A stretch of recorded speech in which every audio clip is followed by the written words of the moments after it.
साध संगतियों का नसीब होना बेहद मुश्किल है। परमात्मा कहते हैं सकल पदार्थ है जग माही, कर्महीन नर पावत नाही। जो कर्महीन प्राणी होते हैं उनके भाग्य में सतगुरु की शरण लिखी होने के बावजूद भी साध संगति का लिखना नहीं होता है। यानी जब हमारा ये प्रारब्ध बनाया जाता है तो गुरुदेव भगवान ने कबीर सागर के सरलार्थ में जो कर्म बोध नामक अध्याय है उसमें लिखा है कि मनुष्य के प्रारब्ध में सुसंगत और कुसंगत भी लिखी होती है।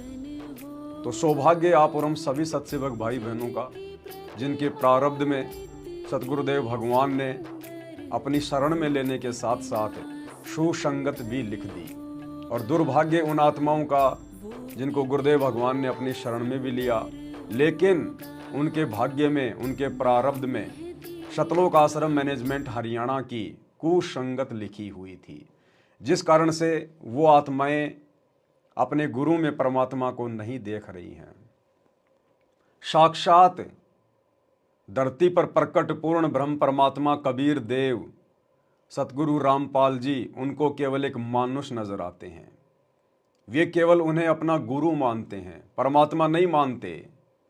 सतलोक आश्रमों से जुड़े हुए भाई बहन परमात्मा केवल एक कागज के टुकड़े को मानते हैं।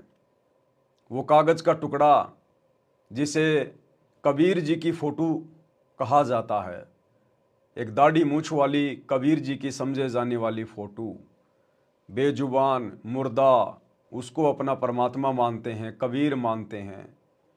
और अपने सतगुरुदेव भगवान के धरती पर रहते सहते हर साल जून के महीने में उस कागज के टुकड़े को अपना परमात्मा मानकर उसका कबीर प्रकट दिवस मनाते हैं। यानी आज भी 90% संगत वही गलती करती हुई आ रही है जो गलती हम भाई बहन युगों युगों से करते हुए आ रहे हैं, और जिस गलती के कारण आज तक हम मोक्ष प्राप्त नहीं कर पाए हैं, शतलोक नहीं जा पाए हैं। तो भाई और बहनों, अब की बार हमें मौका मिला है इस कलयुग की बिचली पीढ़ी में भक्ति करने का। परमेश्वर ने हमें सुअवसर प्रदान किया है, तो हमने अब इसका भरपूर फ़ायदा उठाना है।